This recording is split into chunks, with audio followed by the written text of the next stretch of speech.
Okay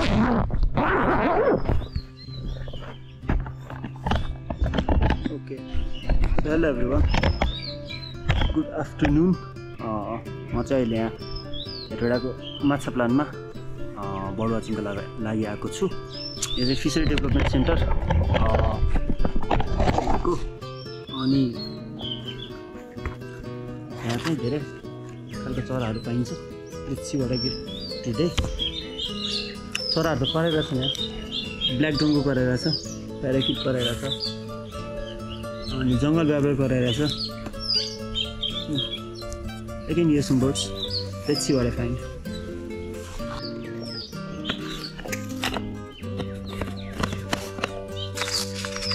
एकदम important चिज silica gel यो क्यामेरा ब्यागमा राख्यो भने फङ्गस लाग्दैन हतपत्त। लाग्न त लागिसक्यो तैपनि अलि बचाउँछ।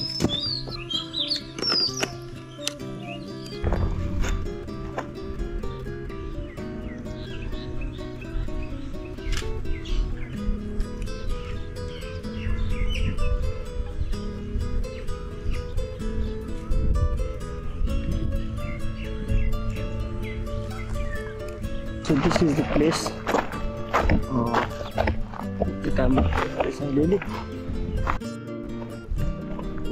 निडल टेलहरूले पुरै डाइभ हानिरहेको छ। कमन किङफिसर उडिरहेको छ त्यहाँ बिचमा।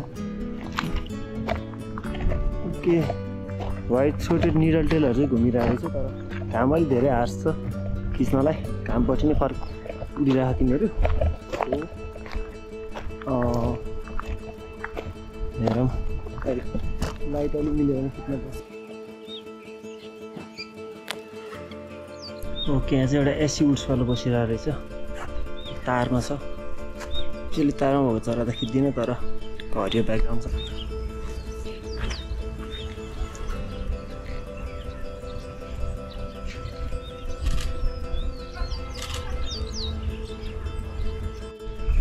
एकदमै नजिक बसिरहेको छ। अहिले सेकेन्ड गेट गुड छ।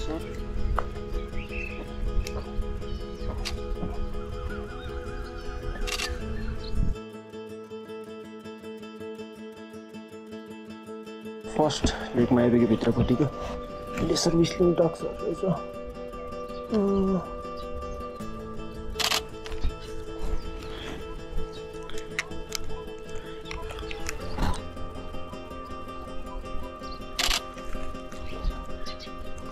बेडा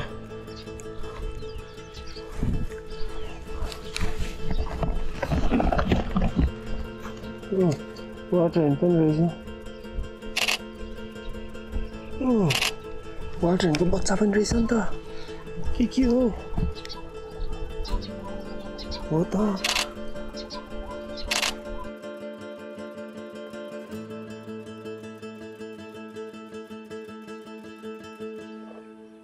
जस्तो वाटर हेन अनि त्यो चाहिँ यसको चिक अनि यहाँ विस्लिङ डक्स उडे त्यो भिटन उडेर गयो। यो ठाउँ चाहिँ धेरै राम्रो छ है बर्ड वाचिङको लागि किनभने यो एउटा सानो पोखरीमा मात्र कति थरीको चरा देखिसक्यो। यहाँ भर्खर एउटा विस्लिङ डक्सहरू थियो, लेसर विस्लिङ डक्स अनि लिटल कर्मोरान्ट थियो, व्हाइट सोर्टेड किङफिसर छ, लिटल कर्मोरान्ट अर्को नि आयो, एसी उड्सवाला छ यहीँनिर अनि बिटन। ओके येल्लो बिटन नाइस येल्लो बिटन उडिरहेको रहेछ। ओके सरी फर डिस्ट्र्याक्सन चरा भन्दैछु। मुरेन छ, डबहरू छन्, प्याराकिट एसियन पाइड स्टार्टिङ गरिरहेको छ। सो एउटा पोखरीको वरिपरि मात्र है।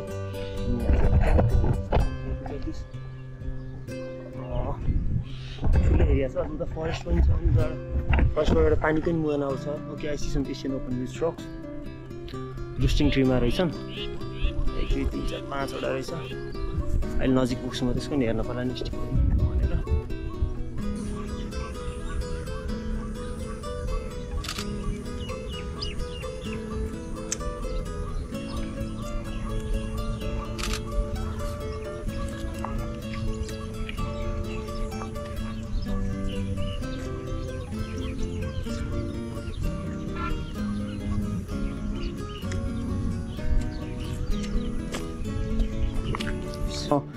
हामी फेरि चर्क्यो यार।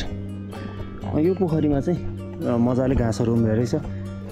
लोटसहरू माछा पनि छ त्यहाँ माछा पनि छ त्यहाँ मुभिङ अनि इग्रेट्सहरू व्हाइट सर्ट किङफिसर उडिरहेछ त्यहाँ अनि जकाना सफिसिएन्ट जकाना मार्टिन्सहरू उडिरहेछ यहाँ तारैभरि मार्टिन्सहरू छ अनि चराहरूलाई चाहिँ राम्रो नेस्टिङ स्पट पनि हुन्छ अब केही समयको लागि चाहिँ मान्छेले हटाएन भने है यो किनभने फिसरी डेभलपमेन्ट सेन्टर हो अनि हटाउने चान्स एकदम बढी हुन्छ नत्र भए त एकदम राम्रो हेबिटेट हुन्छ यो यहीँ चरै चरा तारभरि खाना पनि खाइन्छ फिलिङ गरेर खिच्नु पऱ्यो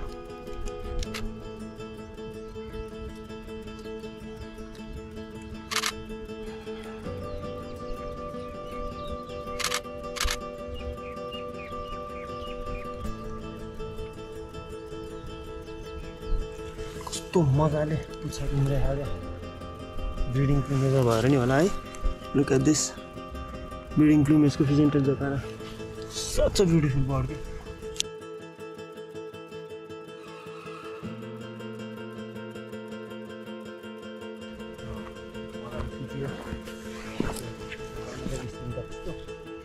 यो हरियो घाँसले गर्दा पनि कस्तो राम्रो आइरहेको छ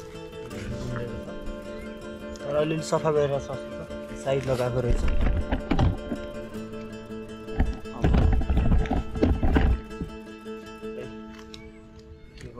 ब्रिडिङ गर्नु चाहिँ ननिकाले हुन्थ्यो भन्ने हो तर माछा पाल्नलाई अप्ठ्यारो हुन्छ त्यो निकालिदिन्छ ओके लेट्स गो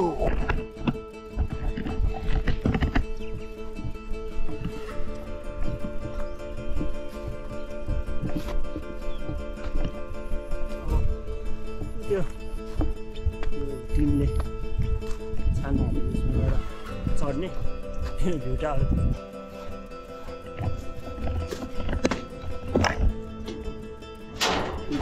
आवाजै गर्छ कि फेरि बिस्तारै नगर्छ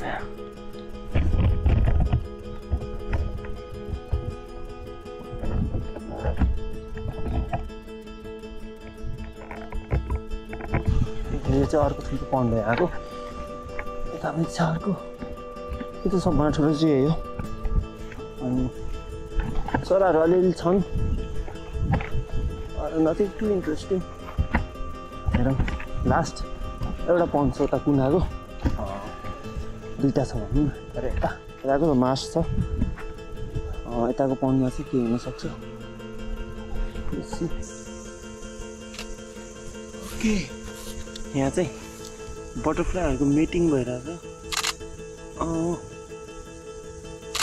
I don't know which butterfly yet तर म पत्ता लगाउँछु यहाँ चाहिँ मजाले मिटिङ भइरहेछ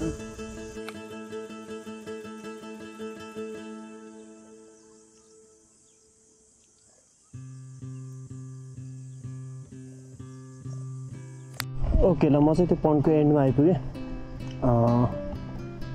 अहिले चरा देखिँदैछ अब फेरि त्यही बाटो फर्किन्छु अर्को अप्सन नि छ यताबाट घुमेर सुरु गरेको ठाउँ पुग्ने चाँडो हुन्छ तर मसँग टाइम छ सो म जुन बाटो आएँ त्यही बाटो सरी यहाँबाट गएर सिक्छु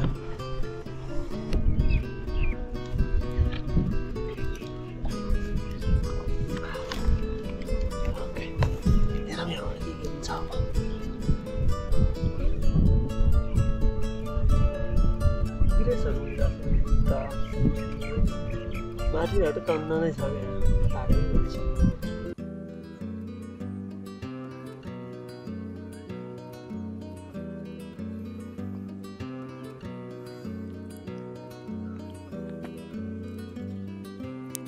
थाहै हुन्छ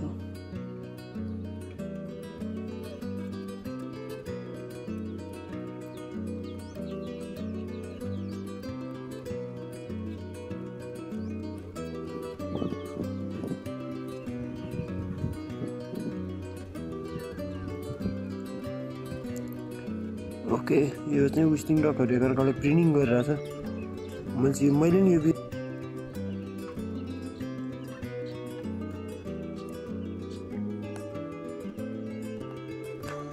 यिनीहरू चाहिँ एसियन ओपन बिट स्ट्रकहरू हो यो रोस्टिङ गरिरहेछ मजाले 1 2 3 4 6 7 वटा रहेछ नि रुखको उतापट्टि छन् अलिअलि ओके घाम चाहिँ बादलभित्र छिरिसक्यो the nice light is gone अनि अलरेडी मैले जगानाहरू अनि विस्लिङ डक्सहरू मुरेनहरू खिचेँ आर्टिस्टहरू खिचेँ ओके म अब यहाँ निस्किन्छु गेटसम्म बाहिरसम्म केही इन्ट्रेस्टिङ देखेर यहाँ पोस्ट देखाउँछु नत्र I guess will call it of day enjoy ठ्याक्कै निस्किँदै थिएँ मैले यहाँ बायोविभरको एउटा नेस्टिङ कोलोनी भेटेँ ठुलै छ 1 2 3 4 5 6 10-12 नेस्टहरू रहेछ तिमी सोइस वाह इग्रेट्स ए ओके यो पोखरीबाट यो पोखरीमा पानी पठाइरहेको रहेछ अनि यो माछा आएको भएर इग्रेट्सहरू यहाँ जम्मा भएर चाहिँ माछा खान चाहिँ ओके काटेर पानी पठाइरह अनि यहाँ माछा आउने भएर इग्रेट्सहरू यहीँ जम्मा भइरहेको रहेछ वार्तेल रहेछ नाइस